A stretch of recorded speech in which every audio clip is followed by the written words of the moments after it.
Si estamos en nuestras Biblias, vamos a atender la lectura de Segunda de Pedro. Empezaré la lectura en el versículo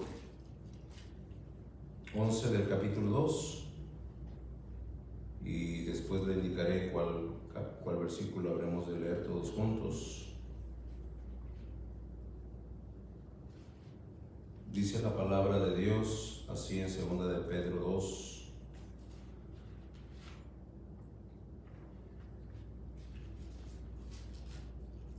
2:11 dice la palabra de Dios: mientras que los ángeles, que son mayores en fuerza y en potencia, no pronuncian juicio de maldición contra ellas delante del Señor, pero estos, hablando mal de cosas que no entienden, como animales irracionales, nacidos para presa y destrucción, perecerán en su propia perdición, recibiendo el galardón de su injusticia, ya que tienen por delicia el gozar de deleites cada día. Estos son inmundicias y manchas, quienes aún mientras comen con vosotros se recrean en sus errores.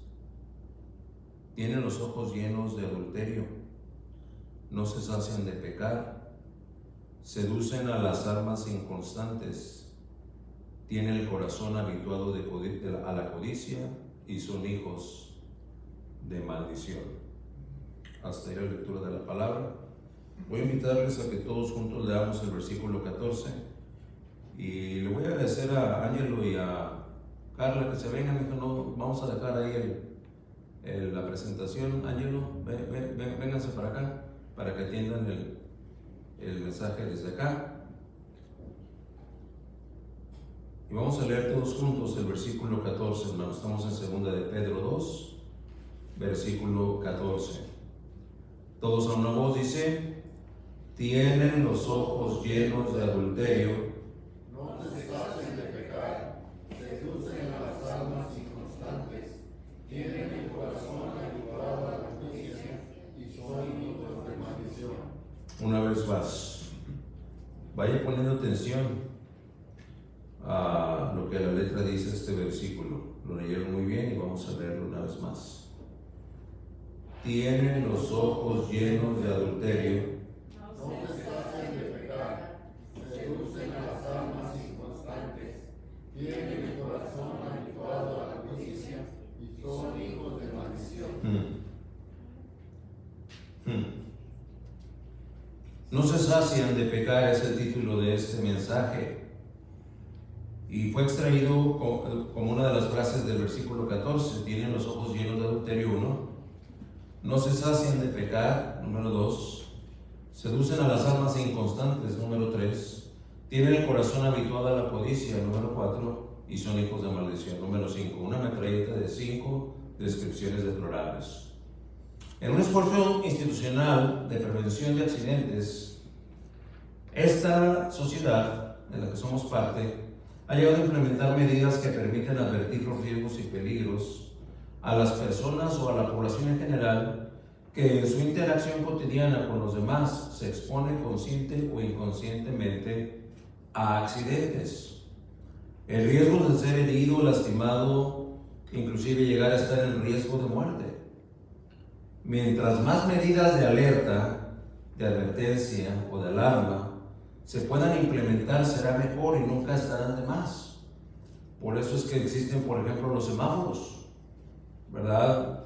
Nos trepamos a la calle y en una ocasión mi esposa me estaba enseñando un video en el que aparecía la forma en la que el tráfico circula en países por allá como India y China y no sé qué otros lugares donde no hay semáforos y hay un trafical, y cómo son tan diestros para manejar que ahí viene el puño de automóviles y se intercalan unos con otros y entran a glorietas y salen y varias veces se ve que está a punto de chocar, pero sale la libra, sale adelante. No hay señales. Un semáforo pues es una señal precisamente de advertencia: no vayas a cruzar porque es probable que si tú tienes la luz en rojo, para el otro esté en verde y vaya a atravesarse sin fijarse. Y gracias a esa señal de advertencia, pues aquel se detiene, esa señal de alarma. Y dice, mientras más medidas de alerta, de advertencia o de alarma se puedan implementar, será mejor y nunca estarán de más.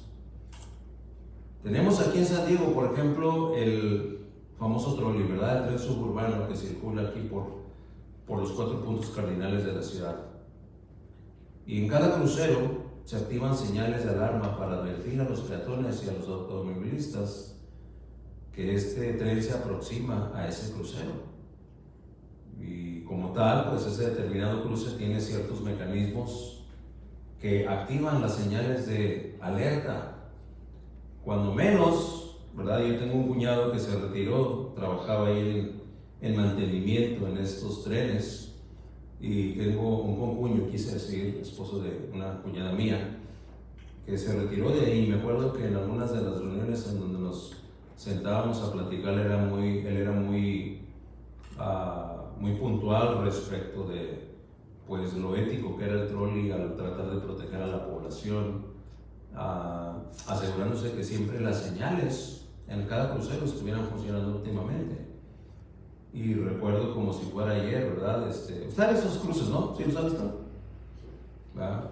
Algunas veces cuando va en el trolley no los veo, o cuando va manejando no los veo, cuando va a cruzar a pie los ve.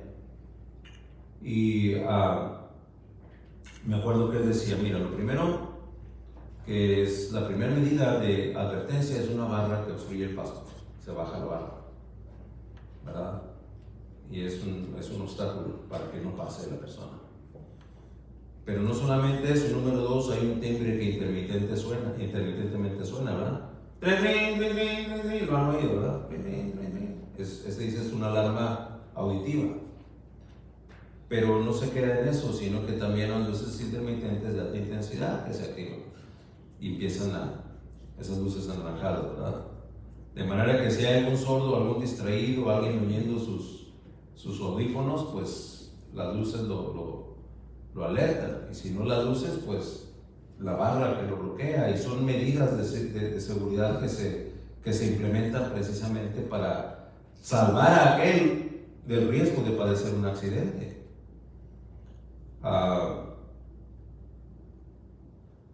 El propósito principal, si va a salvar el accidente, es bueno que aquel se aperciba visual, auditiva y físicamente.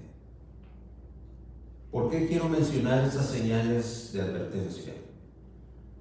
Porque mire, respecto de los falsos, ¿sabe cuántas señales de advertencia encontré entre este versículo 12 y el último versículo del capítulo 22, que es el versículo 33?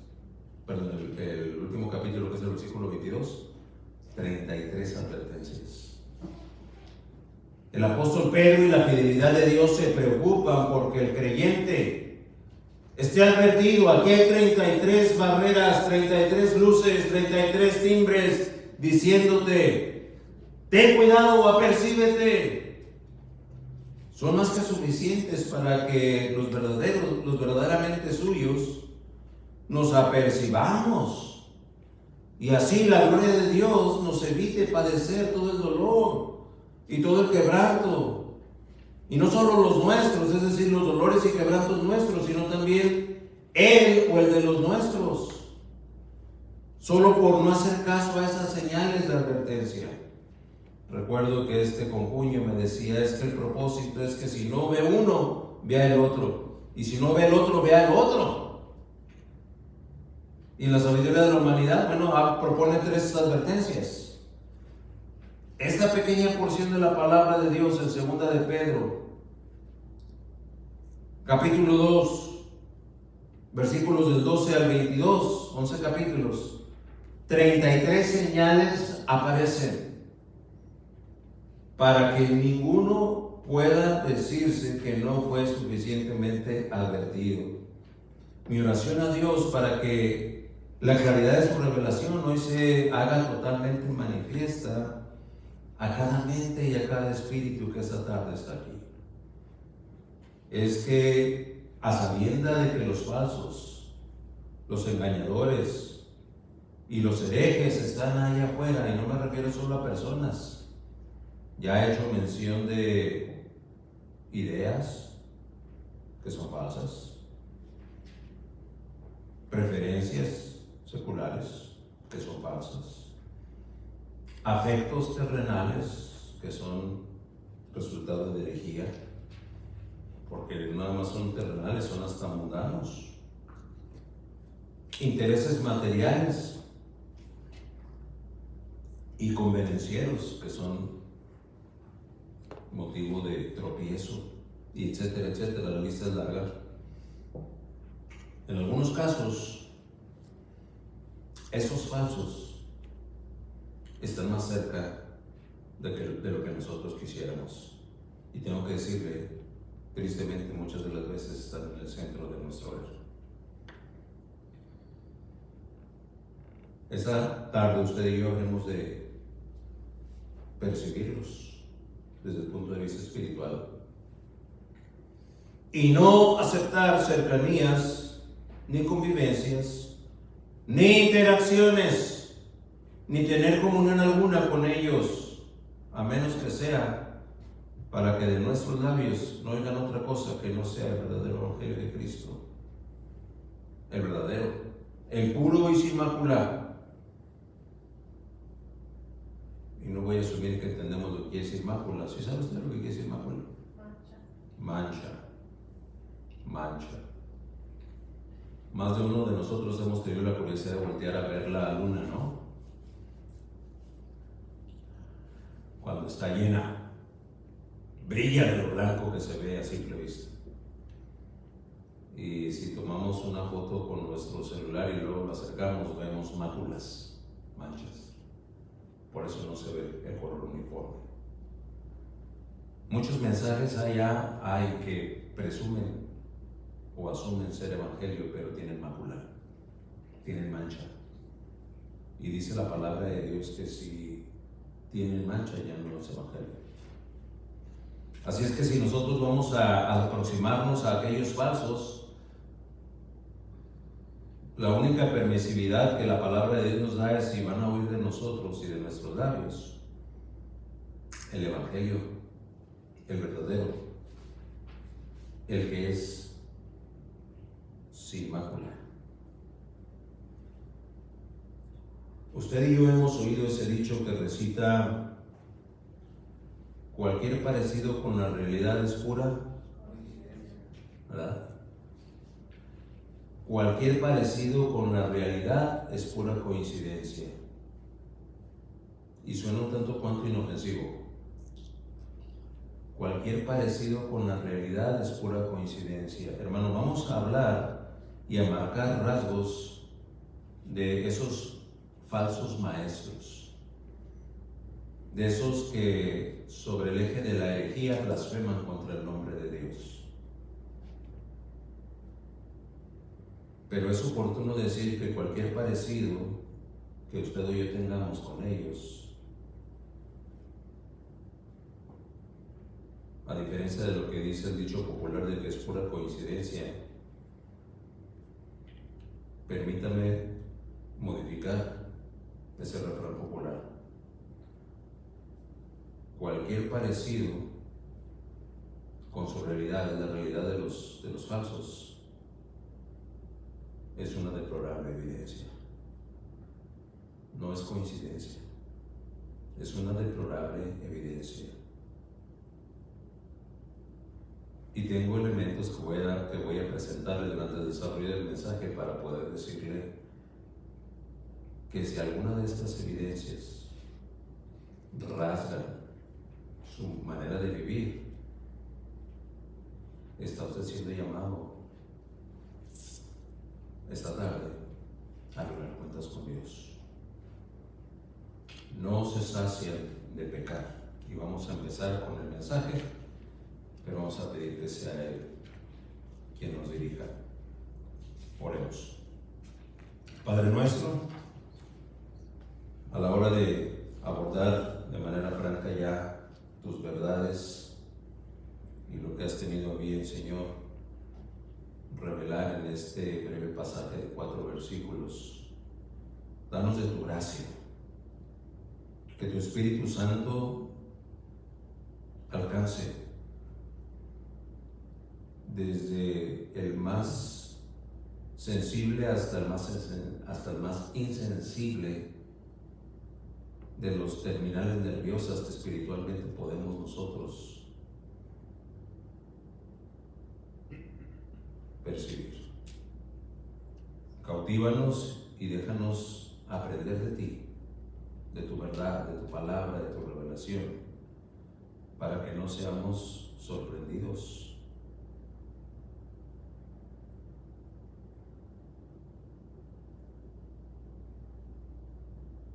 Y que si esta tarde tú nos has de sorprender identificándonos con los falsos, Señor, que en el poder que hay de lo alto haya arrepentimiento, perdón de pecados, y haya una corrección, una transformación hacia lo recto, hacia lo perfecto, hacia lo que te agrada, a lo que es puro, a lo que es santo, para honra y gloria tuya. Te lo ruego en el precioso nombre de tu Hijo amado Cristo Jesús. Amén. No se sacian de pecar. El primer punto del mensaje está ahí en su boletín. Y si tiene su boletín, sí lo tiene, ¿verdad? Ojalá que sí. En la contraportada, en la parte superior de la contraportada, dice: en preparación a la meditación de hoy, 08-22-2021, hay una pregunta que dice: ¿puede el déficit de discernimiento espiritual contribuir a que los falsos nos engañen? ¿Qué contestaría usted a esa pregunta? ¿Puede el déficit de discernimiento espiritual contribuir a que los falsos nos engañen? Definitivamente sí. Déficit espiritual, una falta de discernimiento espiritual. Vamos entonces a empezar con el número 1. Dice la palabra de Dios que no pronuncian juicio de maldición, y en este versículo se está refiriendo a los ángeles. Acabamos de predicar la semana pasada respecto a lo atrevido y contumaces que son los falsos, porque no temen decir mal de las potestades superiores. No temen decir mal de las potestades superiores. Un falso es un arrogante que cuestiona a las autoridades superiores, a esas entidades que en su ejercicio de poder, del poder absoluto de Dios, disponen. Pues el falso viene y se levanta en contra de ellos, en contra de esas potestades. Hay declaraciones poderosas y eternas y absolutas, y el falso los cuestiona. No unáis en yugo desigual, dice la palabra de Dios. Pues a mí no se me hace que eso sea tan hermoso la cosa.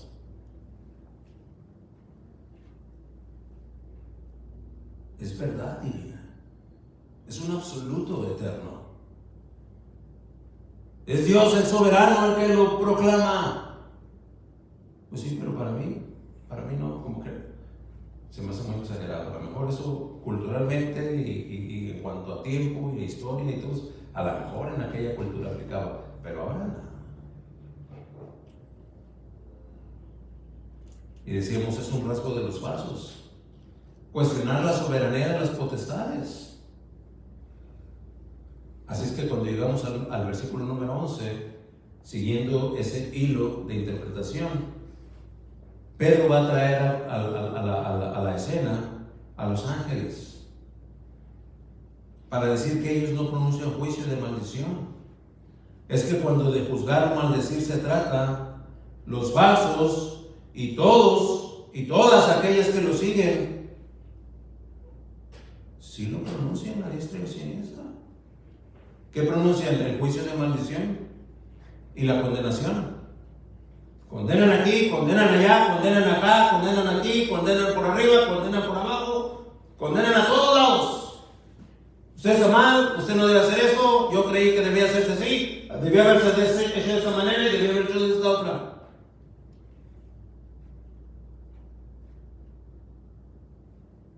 Cuando de juzgar o maldecir se trata, los falsos y todos aquellos que lo siguen, sí lo pronuncian ese juicio de maldición a diestra y a siniestra, con soberbia y una presunta autoridad autoadjudicada. Pero acá vemos lo que Pedro nos firma y nos confirma. Dice: los ángeles se reservan ese derecho que no tienen. Y no es que no puedan, pues dice el versículo, miren lo que dice el versículo 11: mientras que los ángeles, que son mayores en fuerza y en potencia, no, ellos no pronuncian juicio de maldición contra ellas. ¿Contra cuáles ellas? Las potestades superiores delante del Señor. Así es que no es que no puedan, su fuerza y su potencia son mayores, dice el versículo 11. Y no obstante, esos seres celestiales no condenan y no maldicen. Pero que de los falsos maestros y de los que los rigen y de los que los siguen. Dice Romanos 10:2: porque yo les doy testimonio de que tienen celo de Dios, pero no conforme a ciencia.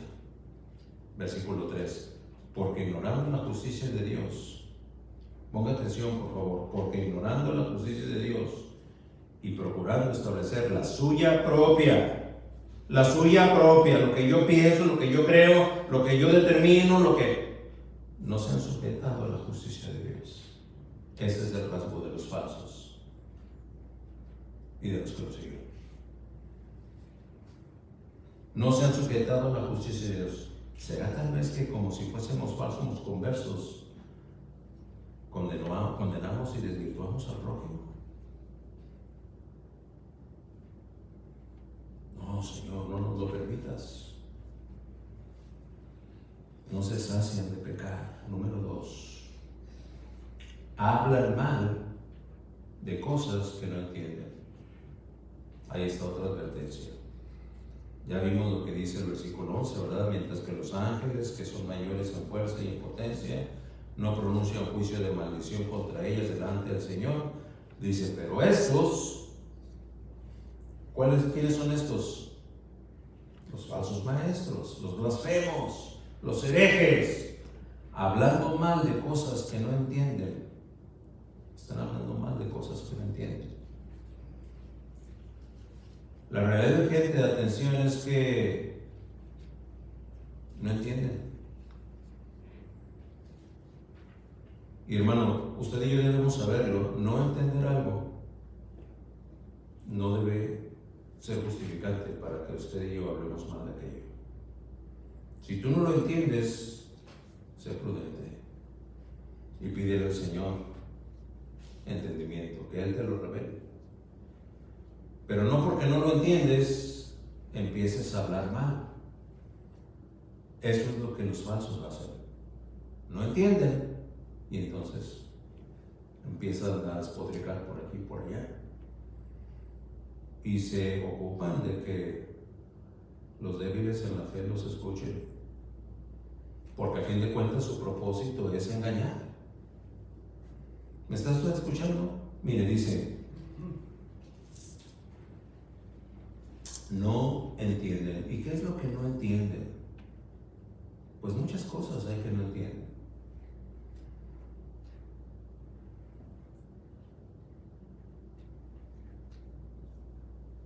Ciertos sesgos denominacionales aquí tienen un grado de responsabilidad, porque enseñaron mal a aquel. Y aquel, aunque la enseñanza no era buena, aprendió bien. Es decir, aprendió bien lo que no está bien. Y al haberlo aprendido bien, le resulta difícil desarraigarlo, aunque no está bien. No entienden, por ejemplo, los misterios de la fe. 1 Timoteo 3:9 dice que guarden el misterio de la fe, dice, con limpia conciencia. ¿cómo es eso de que la fe es un regalo de Dios y Dios me lo da? No, yo si quiero creo y si no quiero no creo. No, la palabra de Dios dice que la fe es un don de Dios. Y no depende de que si quieres o no quieres, si lo tienes, si Dios te lo da, puedes creer. Si no te lo da, puedes asumir o presumir o simular que crees, pero no puedes creer. Y eso a la postre se evidencia. ¿Creíste verdaderamente o fue simplemente una intención humana? ¿Cómo puedo entender eso? Es un misterio. Pero se guarda, dice Pablo a Timoteo, el misterio de la fe con limpia conciencia. Efesios 1:4 dice algo que es difícil de entender. Está en algo que no entienden algunos. Según nos escogió en Él antes de la fundación del mundo, para que fuésemos santos y sin mancha delante de Él. Nos escogió antes de la fundación del mundo. ¿Qué es eso? ¿Qué te van a andar escogiendo? No. Tú tomas tu decisión por Cristo y que no olvídate eso. No lo entendemos. Pero al no entenderlo, no debe ser causa de que se hable mal de ese no entendimiento. Versículo 5: en amor habiéndonos predestinado para ser adoptados hijos suyos por medio de Jesucristo, según el puro afecto de su voluntad. Según el puro afecto de su voluntad. ¿Cómo es eso? No porque el perdido haya tenido de suya propia iniciativa el resultado de su libre albedrío. ¡Jamás! No lo entienden y entonces hablan mal. Versículo 6: para alabanza de la gloria. Estoy todavía en 1 Timoteo 3. Perdón, en Efesios 1. En Efesios 1, versículo 6: para alabanza de la gloria de su gloria, con la cual, note usted, para alabanza de la gloria para alabanza de la gloria de su gracia, con la cual nos hizo aceptos. Es que Él es el que nos hizo aceptos a nosotros. Él fue el que nos hizo aceptos a nosotros. No que aquel lo aceptara en su corazón. No. Dice claramente: para alabanza de la gracia de su gloria, con la cual nos hizo aceptos en el amado. Pues yo no entiendo muy bien eso. Pues si no lo entiendes, sé prudente. Pues en mí no ha pasado. Pues si no ha pasado en ti, no ha pasado. Porque la iniciativa fue de Dios. Y no es requisito que el que obra y procede por fe entienda todo lo que cree, porque la fe sustituye a la vista y muchas de las veces sustituye al raciocinio. Atención aquí, versículo 9, todavía estoy en Efesios 1. Dándonos a conocer, dice, el misterio de su voluntad. Dándonos a conocer el misterio de su voluntad según su beneplácito, el cual se había propuesto en sí mismo. ¿Por qué el Señor le salvó a usted y me salvó a mí? No, pues porque el Señor quiere salvarme del infierno, no. Para su propio beneplácito. El resultado de que no vaya yo a condenación ya es secundario. Pero la enseñanza, que tiene un sesgo de error, que cae en herejía, es que Dios todo lo hizo por ti. No, Dios todo lo hizo por Él. Para su beneplácito. Hermano, yo nunca lo he visto así. Muy probablemente es el motivo por el cual somos fácilmente engañados. Por eso viene un falso, nos hace creer de esa manera torcida y nuestra vida nunca progresa en transformación y en purificación. Avanza siempre dando tumbos. Ojalá que pudiéramos estar cuando menos a un nivel discreto de desarrollo, pero no, vamos así. Y nunca en camino ascendente. Bueno, los falsos hablan mal de las cosas que no entienden. Y llegan a justificarse que como no lo entienden, pues entonces no lo obedecen. Por eso digo atención aquí en el versículo 9 y estoy en Efesios 1, dándonos a conocer el misterio de su voluntad, según su beneplácito, el cual se había propuesto en sí mismo. Misterio, sí. ¿Lo entendemos todos? No. Pero con la fe que Él nos dio, lo creemos, por eso somos creyentes. ¿Qué es lo que aquel necesita para ser creyente? Tener fe.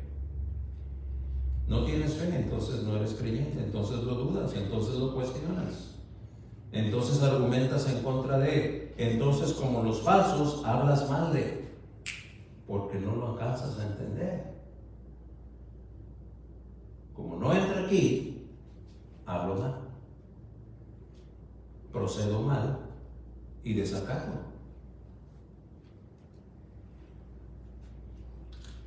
Es que es por la fe que Él nos dio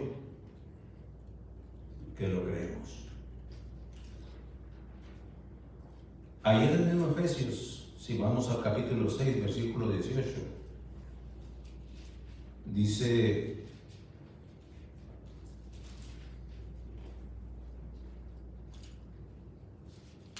y súplicas, la parte final del 18. Déjeme ir ahí porque apunté aquí la última parte de Efesios y creí que me iba a acordar del contexto, pero no viene a mi memoria. Vamos a Efesios 6, dice el versículo 18 completo. Orando en todo tiempo. El contexto es el orar unos por otros. Y dice: orando con todo tiempo, con toda oración y súplica en el Espíritu, y velando en ello con toda perseverancia y súplica por todos los santos. Orando. Y la instrucción ahí, déjenme agregársela, no encaja con el punto que estrictamente estamos viendo, pero yo le pregunto: ¿cuánto ora usted por los hermanos?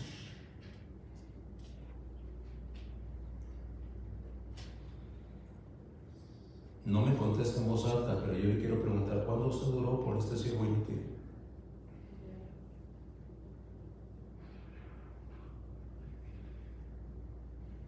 ¿Cuándo usted oró porque el Señor le diera de su gracia para poder preparar el siguiente mensaje? Es de lo que Pablo está hablando aquí.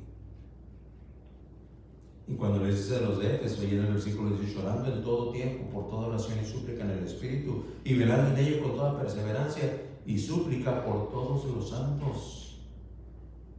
Y mire el versículo 19. Y por mí. El apóstol Pablo está pidiendo que oren por él.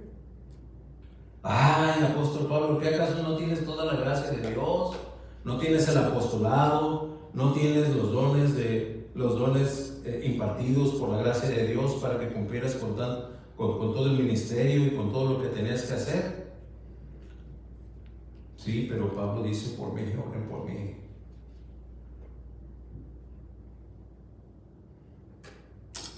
Podría decir cualquiera de los efesios ahí, dice: Pablo. Él sabía cómo estaba la cosa aquí en Éfeso. Aquí la pesada es la diosa, ¿verdad? Y aquí no, cuidado, o sea, con lo que viene, sabe que esta ciudad es una ciudad idólatra. Por eso es porque Pablo está pidiendo por mí, dice, por sí mismo. Y luego dice: a fin de que al abrir mi boca me sea dada la palabra para dar a conocer con de nuevo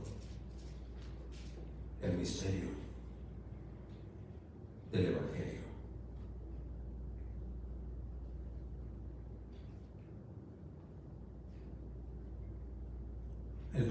Pablo le pide a los efesios que oren por él. Porque el Evangelio, aunque él podría conocerlo de letra, no deja de ser un misterio. ¿Cómo es posible entonces que denominaciones han hecho del Evangelio un método pragmático?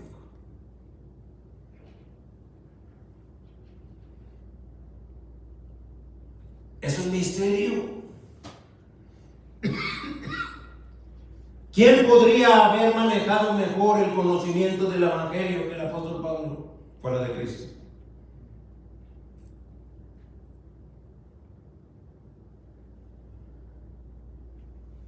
Es difícil pensar en algún otro hombre sobre la faz de esta tierra que hubiera podido tener mejor acervo doctrinal, unción espiritual, para conocer y para poder alcanzar a arañar el misterio del Evangelio, a grado de que le pide a los hermanos que oren por él.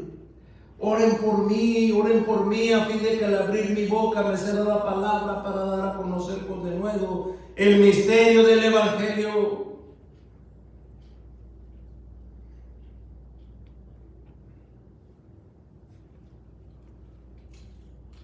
Y denominaciones de la falsa religión.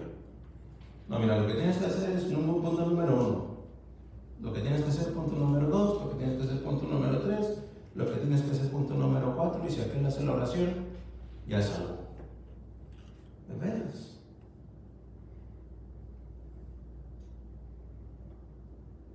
Suena bien Barry Bachan y Paul Washer cuando dicen cuidado cuando te inviten a hacer una oración. ¿Quieres hacer tú esta oración? Dicen ellos, diles no gracias.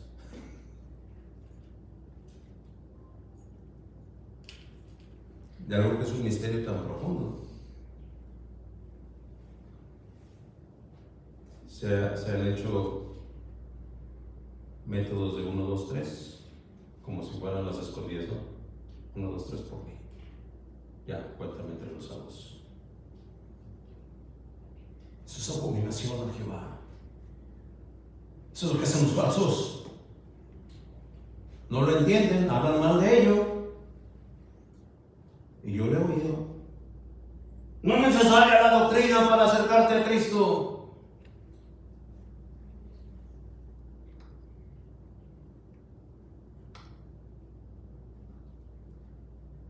Es necesaria la doctrina.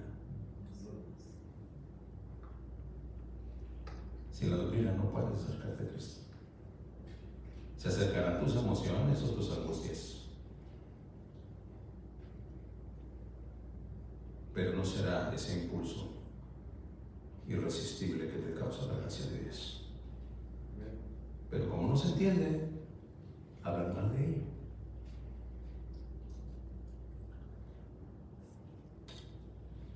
Y me refiero a los misterios y a la doctrina revelados ya en la santa palabra de Dios. El falso no solo no lo entiende, sino que no lo cree. Y por eso habla mal de él. Y de los que sí lo creen y sí lo entienden. Y eso es así únicamente porque a nosotros, los que lo podemos entender, Dios tuvo bien revelárnoslo, no porque tengamos mucho mérito, pero Dios nos lo reveló por la gracia de Dios, y entonces podemos entenderlo. No se sacian de pecar. Número 3, perecerán en su propia perdición. Es el punto más breve del bosquejo. No tiene mucho que explicar, ¿verdad? Los falsos perecerán en su propia perdición. Así son los falsos. Dice el versículo 12. Si quiere, léalo en voz baja ahí conmigo. Dice, pero estos, hablando de los falsos, hablando mal de cosas que no entienden, dice, como animales irracionales, nacidos para presa y destrucción, perecerán en su propia perdición. Oiga, ese es un juicio muy severo, pero ese juicio ya está impartido desde antes de la fundación del mundo. Los falsos perecerán, es un juicio profetizado, como animales irracionales, dicen, nacidos para presa y destrucción. Perecerán. Oh, que usted y yo no perezcamos con ellos. Usted sabe que el león, por ejemplo, es un depredador. Un depredador ataca a la presa. Y podemos ver que si hay alrededor del león algunas gacelas, pues cada una de esas gacelas que andan ahí alrededor del león, pues son su alimento dentro de 2 o 3 días que le toque comer otra vez. Bueno, pues así es como podemos entender cuando dicen nacidos para presas. Porque Satanás y su engaño los envuelve, los devora y terminan siendo condenados. Son presas del enemigo, del león que busca para devorarlos. Número 4. Este punto es el pináculo del mensaje. Deleite en deleitarse cada día. Si no le va a poner atención a ningún otro punto del mensaje, préstele atención a estos 7 u 8 minutos. Número 4, deleite en deleitarse cada día. ¿Qué quiere decir deleite? Porque parece pleonásmico, ¿no? Como que una repetición sobre repetición. Deleite en deleitarse. ¿Lo estoy leyendo ahí? Mire, dice, pero estos sabiendo mal de cosas que no entienden como animales, 13, recibiendo el galardón de su injusticia, ya que tienen por delicia el gozar de deleites cada día. Deleites, por delicia, gozar de deleites cada día. Así es que punto número 4, deleite en deleitarse cada día. Deleite, placer satisfactorio y agradable a los sentidos sensoriales, mentales y emocionales. Es el deleite. Ya les he dicho yo, por ejemplo, nuestra cultura latinoamericana encuentra en el alimento un deleite. No todas las culturas, Dios me ha permitido aprender, no todas las culturas encuentran un deleite en la comida. ¿Por qué? Porque otras culturas conceptualizan la comida como lo que es, nutrirse, ¿verdad? Tener suficiente proteína, suficiente vitaminas, minerales, y que el cuerpo funcione bien, y eso es todo. Pero nuestra cultura no, nuestra cultura se deleita. Y si le pones tanto, cuanto más de tal o cual especie, pues aquello se pone, ya se me hizo a la boca nomás de pensar en los platillos que me están viniendo a la boca, ¿verdad? Y veo a la hermana Verónica que prepara siempre sus guisados con un rico picor. A mí se me hace muy bien, mi esposa no tolera el picante, pero y ya por eso ya no hemos ido, bueno, tampoco nos ha invitado, ¿verdad? No, pero muy rico ese picor. La hermana Sara ni se diga. La hermana Elvira, así de la nada, improvisa y sale un platillo que... Y no se diga, bueno, todos aquí, la hermana Dinora también. ¿Por qué? Porque encontramos en la comida un deleite, ¿verdad? Y un simple pedazo de carne se prepara de tantas formas diferentes que podríamos comernos ese mismo pedazo de carne, pero preparado de tantas formas, podemos comer toda la semana y pensar que comemos cosas diferentes, deliciosas. Y como están deliciosas, pues queremos más, ¿verdad? Tendrá otro poquito, hermano. ¿Verdad? En alguna ocasión me acuerdo que invitamos a alguien a la casa y mi esposa preparó carne en su jugo. Y lo cierto es que creo que llegaron 3 invitados más que no estaban en la lista. Pero se les alcanzó. Entonces, asumiendo que todavía había suficiente, uno de los comensales ahí me dijo, oiga, tiene razón, está muy rica esta carne en su jugo. ¿Gusta más? En la comedia de Gerardo Garzón.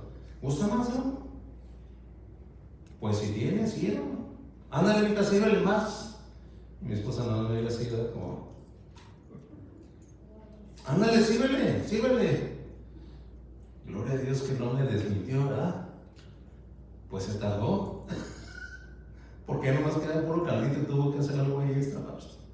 Y ya le trajo a la persona. Y aquel dijo, oiga, pero esto ya no supo igual, se ve diferente. Y dije, de recién, ¿por qué eran los asientos? Yo no me enteré de todo esto hasta después de que mi esposa me dijo, oye, Gerardo, me hubieras preguntado, o hubieras dicho ahí delante del hermano, todavía hay, ya te hubiera dicho que se acabó, pues ni modo. Pero nos deleitamos en la comida. Y por eso queremos más. Las más de las veces ya estamos llenos, ¿sí o no? Pero queremos más. Y máxime si la hermana o la esposa o la anfitriona llega y dice, ¿gusta más, hermano? Yo muy seguido digo, bueno, pues ya me siento lleno, pero estuvo muy rico. Entonces digo, me da pena, pero me voy a aguantar, hermana, déjame otra vez. Por el deleite. Y en ese sentido podemos pensar en el deleite como que es algo bueno. Y en sí es placer satisfactorio y agradable a los sentidos sensoriales, mentales y emocionales. Bíblicamente eso se llama satisfacción de la carne, ante la cual notemos los imperativos de estos dos versículos, el versículo 12 y el versículo 14. Y por favor pongan atención, Romanos 13, versículo 12 y versículo 14. La noche está avanzada y se acerca el día. Dije que pusiéramos atención a los imperativos. Desechemos pues las obras de las tinieblas. Ese es un imperativo.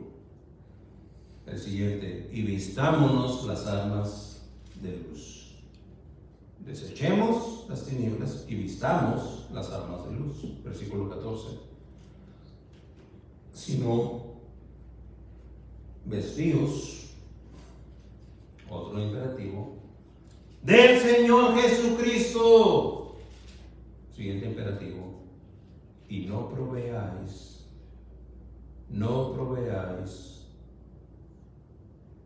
repita conmigo, no proveáis, déjeme oírlo, no proveáis para los deseos de la carne. ¿Cómo podrán justificarse ante un absoluto eterno como el que se menciona aquí? El imperativo es no proveáis para los deseos de la carne. ¿Es un imperativo revelado en la Escritura? ¿Sí o no? Sí. Si la errada postura de los falsos dicta que está bien las actividades ociosas o adictivas,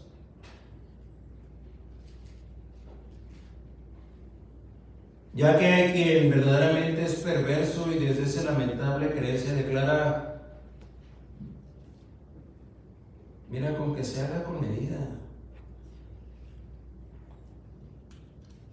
con que se haga de a poquito, pues sí se puede, no hay nada malo. La palabra de Dios no dice eso. Y esto confirma la falsa postura de aquellos maestros y de quienes lo siguen.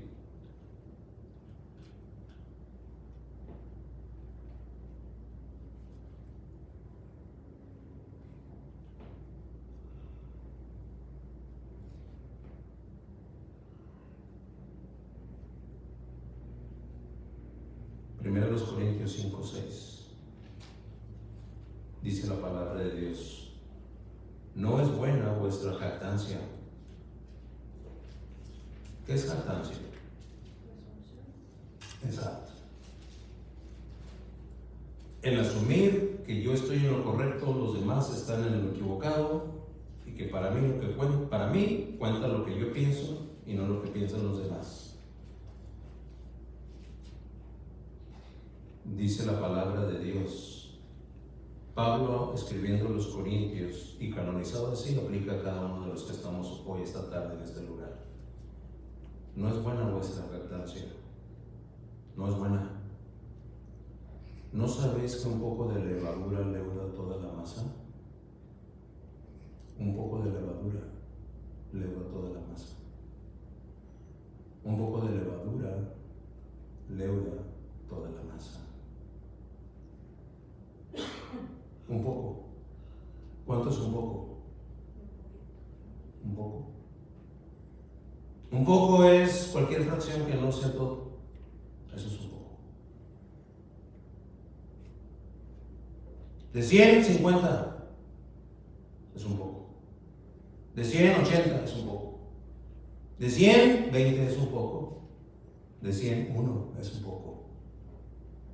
Y dice que no es buena vuestra jactancia. Acepta que debes saber que un poco de levadura leuda toda la masa. Creo que, no sé si hay aquí ante quienes he explicado la función de la levadura. La levadura es ese microorganismo unicelular. Una célula solita compone o recibe el nombre de levadura. Lo que este microorganismo hace para sustentarse es comer una sustancia y desechar otra. Cuando come almidones, desecha CO2, desecha un gas. Es un microorganismo fraudulento, pues.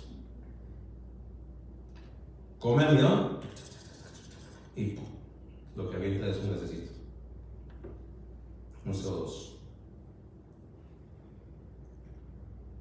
Cuando come azúcar, desecha C2H6, alcohol. Y un poquito de levadura en ese montón de harina, un poquito de levadura en ese jugo de uva o de caña, provoca una reproducción masiva, de manera que leuda, infecta toda esa sustancia. Y en un ratito, ¿verdad, hermanas? Por eso cuando van a preparar una masa pastelera, está chiquita aquí la masa, le pusieron el royal, ¿cómo se llama? No sé cómo le llaman a esa levadura. La dejan ahí reposar, le ponen una servilleta encima y cuando viene, ya está así de grande, ¿no? ¿Qué es lo que le pasó? Se llenó de aire, se llenó de CO2, se llenó de gas. Entonces yo le da otra amasada y lo deja reposar y entonces ya empieza a hacer las tortillas de harina, lo que vaya a hacer con ella. Y esa levadura también, cuando come azúcares, defeca alcohol, desecha alcohol. Y entonces se forma el mosto, que es conocido como esa mezcla que tiene todavía azúcares que están fermentándose y ya hay alcohol ahí. La separación de lo que queda de jugo con relación a lo que queda de alcohol se llama destilación. Y así es como sale el ron, el brandy o el mezcal. Cuando ya sale la riqueza alcohólica, todos sus productos de la digestión de las levaduras. Cuando la palabra de Dios dice aquí que no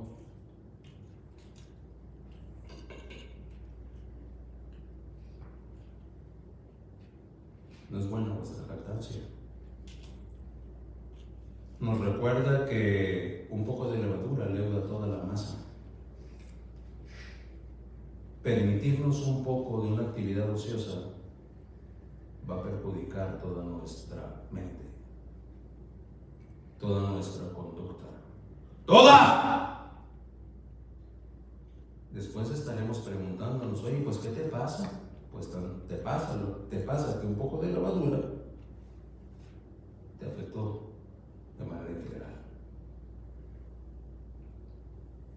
Por eso, gloria al Señor, Pablo no se queda en lo que dice el versículo 6 de 1 Corintios 5. Continúa en el versículo 7 y dice: limpiaos, limpiaos. Ese versículo 7 no dice que se permita de a poquito. No.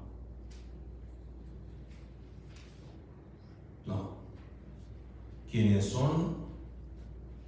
piensan y así dicen. ¿Quiénes son? Los falsos y los que lo siguen. Porque la instrucción en el versículo 7 es limpiaos. Pues de la vieja levadura, limpiaos pues de la vieja levadura, para que seáis nueva masa, sin levadura como sois. Porque vuestra Pascua, que es Cristo, ya fue sacrificada por nosotros. Y luego sigue diciendo el versículo 8: así que celebremos la fiesta no con la vieja levadura, ni con la levadura de malicia y de maldad, sino con panes. Y ojalá hubiera abierto ahí la palabra de Dios. Sino con panes, dice, sin levadura, de sinceridad y de verdad. No con panes con poca levadura. No con panes con una porción permisiva de levadura. No, dice con panes sin levadura. Y la levadura precisamente es sinónimo de pecado, de ese ocio, de esa irresponsabilidad, de esa negligencia, de sinceridad y de verdad. Es que es desde la plataforma de la herejía y la falsedad que esos blasfemos maestros y quienes le siguen han llegado a atreverse al desacato y, cuando no, al reclamo, a lo que Pablo, inspirado por el Espíritu Santo, escribe.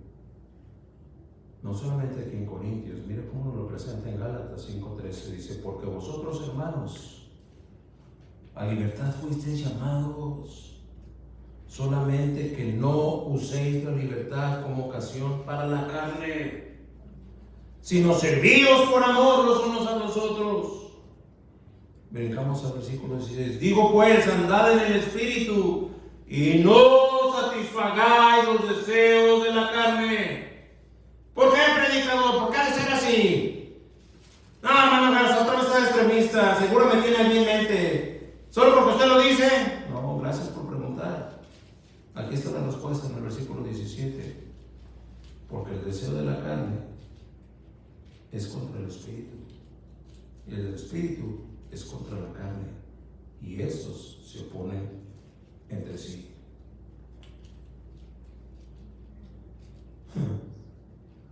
Te permites un poquito de pecado, una dosis pequeña, ¿no? Va a ser de volada ahorita, nomás rapidito aquí. Ese proveer para la carne no te deja en una postura indiferente con relación al Espíritu. Lo que sucede en ese momento es que la carne está contra el Espíritu. Instantáneamente. Pero fue poquito, pero ya está contra el Espíritu. Es lo que nos está contestando Pablo. ¿Por qué será entonces que no tengo deseo de leer mi Biblia? ¿Por qué será? ¿Por qué será que me pesa mucho pasarme unos 5 o 10 minutos meditando en la palabra de Dios? Es que estás en la carne. Y en la carne no puede estar indiferente con respecto al Espíritu. Lo dice en el versículo 17, se lo acabo de leer. ¿Sí puso atención? Y si no, léalo usted. Si no me cree a mí, léalo usted. Porque en el momento en el que estamos en esa actividad ociosa o de pecado, en ese momento no estoy indiferente con respecto al Espíritu. Ahora estoy en contra del Espíritu. Y mientras más estoy en la carne, más fuerte estoy en contra del Espíritu.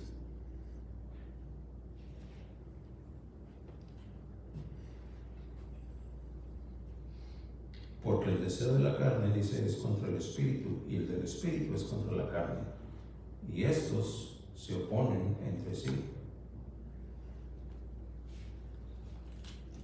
Y habrá quien pregunte, ¿y eso qué? ¿O por qué? ¿O para qué? Gracias por preguntar, porque el versículo no termina. Mire lo que sigue diciendo. Para que no hagáis lo que quisierais. Para que no hagáis lo que quisierais. Es que yo quiero un poco más. Pues no. No. ¿Y por qué? Pues para que no hagas lo que quieres. ¿Necesitas más razones? La Biblia ya lo declaró. No se sacian de pecar. Venimos ya de bajada, ya vamos a terminar. Número 5, se recrean en sus errores. Se recrean en sus errores. Mire, se recrean en sus errores. Los falsos, cuando son evidenciados de su postura equivocada, en lugar de considerar, atender y corregir, no, se recrean en sus errores. Oh, dice que estoy mal, pues qué bueno que estoy mal, mira. ¿Y qué me pasa? A ver, ¿y qué? ¿Se recrean en sus errores? Dice el versículo ahí, mientras comen con vosotros. Un alimento cotidiano bien puede referirse a una comida que podría ser espiritual. Pero se recrean en sus errores, como egolatrizan sus posturas personales. Egolatrizan sus posturas personales. Eso es que se recrean en sus errores. Porque ¿qué es lo que presentan? Número 1, mi propia opinión. Se recrean en sus errores. No obstante que la sabiduría de Dios nos dice en Proverbios 3:7, no seas sabio en tu propia opinión. Teme a Jehová y apártate del mal. No. Ellos se agarran de su propia opinión. Aquí estoy. Proverbios 30:12, hay generación limpia en su propia opinión. Si bien dice, ¿por qué serán limpios en su propia opinión? 30:12 nos lo contesta, no se han limpiado de inmundicia. No es raro, hermano, encontrar a un falso que se afianza y se agarra, se amacha. Ese es el término coloquial, ¿no? Se amachan en su propia opinión. No es raro. El falso, eso es lo que hace. ¿Por qué? Porque no se ha limpiado de su inmundicia. Y bueno, ahí está Proverbios 16:2, 21:2, 26:12, 26:16 y muchos más. Nada más en Proverbios. Pero celebro que también está ahí en Romanos 12:16. Ese sí se lo voy a leer. Pablo le escribe a los romanos y les dice, unánimes entre vosotros, unánimes es decir, con una sola alma, entre vosotros, no altivos, sino asociándoos con los humildes. No seáis sabios en vuestra propia opinión. ¿Qué es lo que Pablo está haciendo cuando le escribe a los romanos? Está escribiendo lo que Salomón escribió en Proverbios 3:7, como que Pablo sabía algo de Biblia. Había seguido el consejo de la Biblia y ahora se lo estaba enseñando a los romanos. Eso es lo que hace un verdadero creyente. Bien podría aquí Pablo haber dicho, bueno, mira, hay generación limpia, estoy en 16.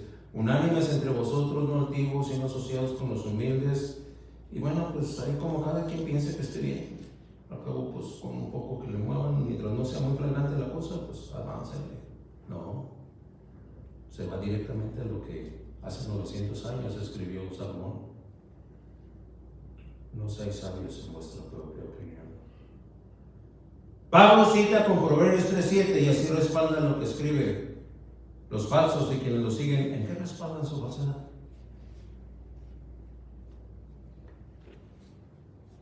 En su propia opinión. Número 1 dije su propia opinión. Luego viene, número 2, su propia justicia.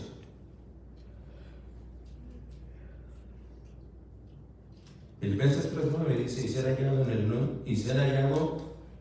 en él, no teniendo mi propia justicia, que es por la ley, sino la que es por la fe en Cristo Jesús. La justicia que de Dios se da por la fe. No creo que está bien escrito esto. No sé si ya estaba dormido. Déjeme ir a Filipenses directamente. Filipenses 3:9.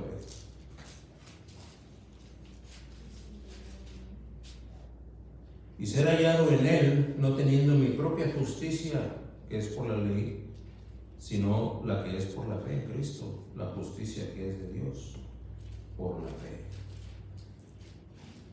Pero yo meto mi propia justicia.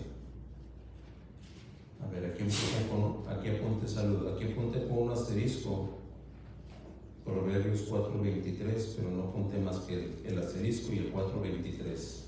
Vamos a sumarnos a ver qué dice, ¿no? 4:23. Sobre toda cosa guardada, guarda tu corazón, porque de él mana la vida. Un ejemplo de la justicia que es de Cristo. Pero la instrucción aquí es no apoyarte en tu propia justicia, que es por la ley, sino por la justicia de Cristo. Número 3, ya vimos propia opinión, propia justicia, propia prudencia. Proverbios 3:5. Fíate de Jehová en todo tu corazón y no te apoyes en tu propia prudencia. Fiarse en Jehová de todo corazón es no cuestionar lo que Él postula, lo que Él prescribe, lo que Él dispone, en lugar de apoyarme en mi propia prudencia.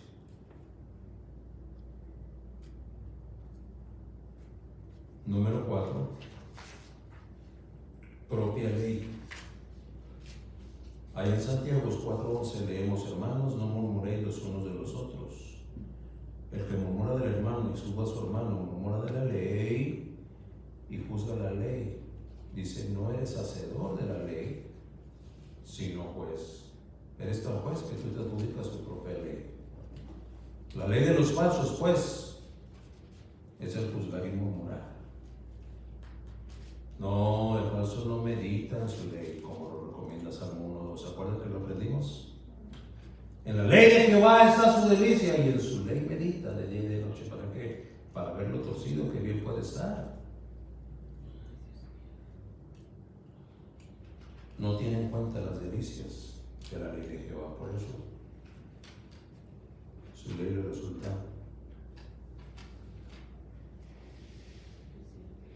absolutamente correcta, su ley. Y número 5, su propia verdad. Allá en Juan 16:13 leemos, pero cuando venga el Espíritu de verdad, Él os guiará a toda la verdad, porque no hablará por su propia cuenta, sino que hablará todo lo que oyere y os hará saber las cosas que habrán de venir. Con este postulado entendemos el precio específico y lamentable que leemos también en el Evangelio de Juan. Los suyos no lo recibieron. Si dice que a los que le recibieron les dio potestad de Dios, pero los suyos vino y los suyos no lo recibieron, porque estaban en una verdad torcida. El auténtico está escrito en 3 de Juan 3, cuando Juan escribe respecto de Gallo, pues mucho me regocijé cuando vinieron los hermanos y dieron testimonio de tu verdad, una conducta regida por una verdad, dice, de cómo andas en la verdad. Primero se refiere a la verdad de Gallo y después se refiere a que anda en la verdad. En la verdad, en Cristo, en el que es la verdad y la vida. ¿En qué verdad andamos usted y yo a veces? Sabemos que los falsos y los que los siguen tienen su propia verdad, porque no se sacian de pecar. Número 6, corazón habituado a la codicia. Habituado a la codicia es querer tener más. Cada ser humano fue diseñado con un sistema de autogratificación. Habituado a la codicia, quiero tener más. Ese sistema de gratificación viene a ser una sensación de plenitud y satisfacción en el contexto fisiológico. El cuerpo lo consigue mediante una serie de estímulos y liberación de sustancias, así como las reacciones bioquímicas. Corazón habituado a la codicia, querer más, querer más, querer más, querer más, querer más. Los que saben dicen que ese sistema se llama sistema límbico dopaminérgico y que su función natural es cíclica y repetitiva en 4 pasos generales. Número 1, un detonante de reacciones. Número 2, una intención específica. Número 3, una acción compulsiva. Y número 4, una sensación culminante y gratificante. Cumplido ese ciclo, casi de manera inmediata está listo para repetir la reacción. Con la diferencia que entre ciclo y ciclo tendenciosamente va requiriendo más estímulo. De manera que el anterior, es decir, el ciclo anterior, deja muy pronto de ser suficiente. Y es así como el corazón se acostumbra a la codicia. Más satisfacción personal, más posesiones materiales, más vanidad y banalidades, más la razón, más comodidades, más logros, más notoriedad secular. ¿Viene el detonante? El detonante me lleva, según lo que estamos viendo en este esquema, a una intención específica. Esa intención específica me lleva a una acción compulsiva. Esa acción compulsiva la llevo a cabo y se siente re bien, ¿verdad? Dice el alcohólico, ¿nos echamos otra? Pues va, y empieza otra vez el ciclo. Un detonante, una intención, una acción compulsiva, una satisfacción. Y es un mecanismo de autogratificación. Entre ciclo y ciclo, dice, el estímulo inicial tiene que empezar a hacerse más, porque pronto deja de ser suficiente. Por eso, mientras antes con un solo trago era suficiente, ahora necesitas 2. Antes con un cigarro de droga era suficiente, ahora necesitas 2. Antes con una fotografía pornográfica era suficiente, ahora quieres una película. Y primero era una película y ahora quieres ver 2 películas. ¿Por qué? Porque ese sistema, para seguirse gratificando, necesita más estímulo cada vez. Por eso unos cuantos minutos en esa actividad te hace querer más minutos de esa actividad. Por eso ves 1 hora de Netflix y cuando te das cuenta ya llevas 3. ¿Por qué? Ese ciclo está demandando más.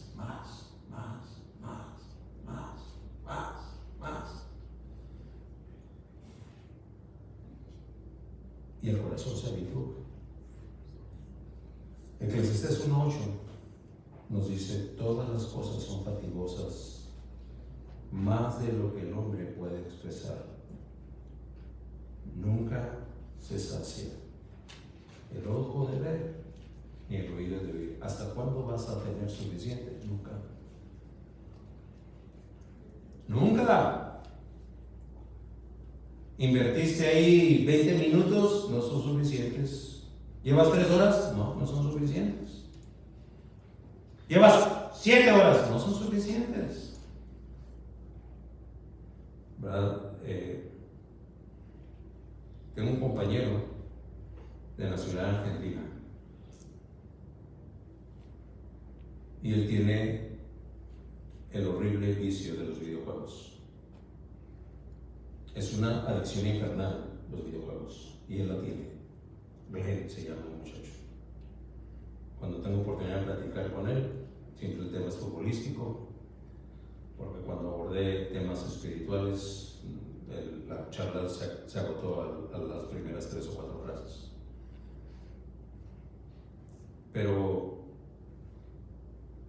recientemente hace unos 6 meses, llegó otro empleado ahí que tiene la misma adicción. Y recientemente fue sancionado porque se le sorprendió dormido en el trabajo. Curiosamente se le sorprendió dormido a los dos, a Glenn y a Anthony. Y no sé cuál de los dos, pero uno de los dos dijo que había pasado toda la noche jugando con el otro.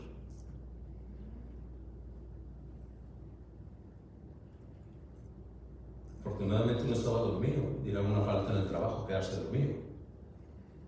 Pero el otro andaba con un déficit de sueño manejando una troca con alta posibilidad de quedarse dormido y causar un accidente y a lo mejor matar a una persona, a una familia inocente. No hay conciencia. Toda la noche jugando, toda la noche. 10 de la noche, 11 de la noche, 12, 1, 2, 3, 4, 5, 6, 7, 8 de la mañana empiezan a trabajar. Y nomás les alcanzó para darse una lavada de cara y irse a trabajar. Quiero más. Ya no más esta. Espérame. Oye, pero ya son las 3. No, espera. Dame chance, ya me ganaste 2, déjame ganarte 1. Ya te gané 3, hombre, ya vamos. No, ahí te va el otro. Y acaba de pasar, la semana pasada. Uno de ellos trabaja en el territorio que yo manejo y que yo inspecciono. Y fue como me di cuenta. Perdón, Glenn tenía este pendiente aquí. Sí, pero está suspendido porque se encontró dormido en el trabajo. ¿Y eso? Pues cuando se le preguntó, a fin de cuentas acabó diciendo que se le pasó toda la noche jugando con Anthony Taitenfo, un muchacho no es filipino, es Guamea. Sí, de Guam, dijo. Guamea. Gracias por ayudarme a predicar, ¿no? La extrañaba.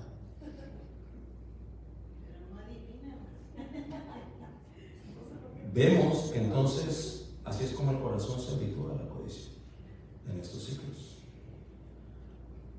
Yo no quiero pensar de nadie aquí, pero sí le puedo decir por la palabra de Dios en la mano, que esa es la característica de los falsos.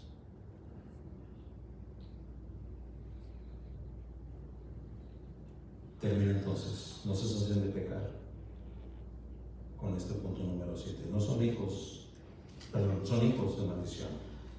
Una paternidad que les identifica, que les conecta y que les une al maldito, al maligno.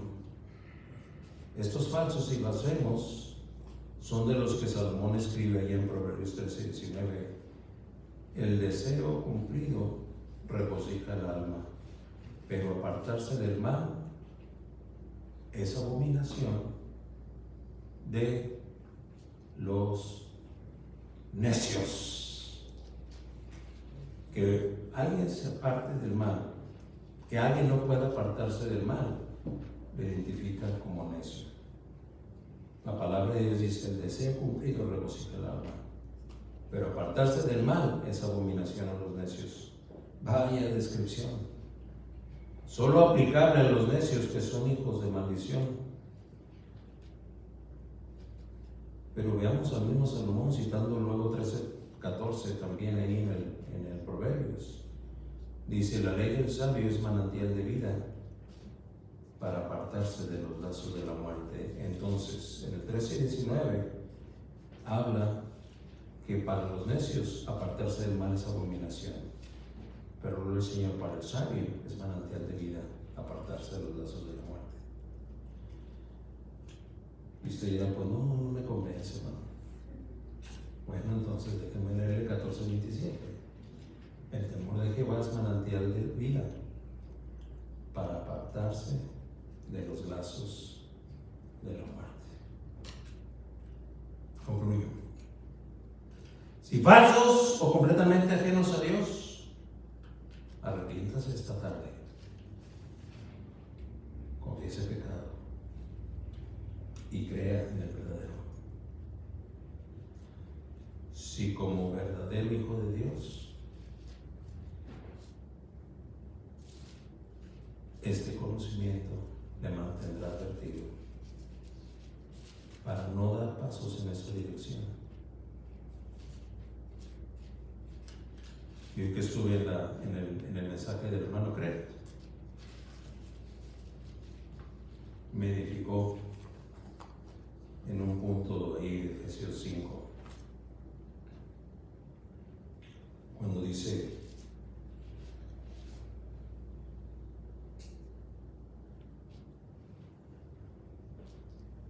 cada uno de nosotros como verdaderos creyentes necesitamos una estrecha comunión con Dios. Y cuando Dios nos eligió para percibir de nosotros una permanente adoración. No rompamos ese propósito divino. Y de hacerlo así, estaremos haciendo bien.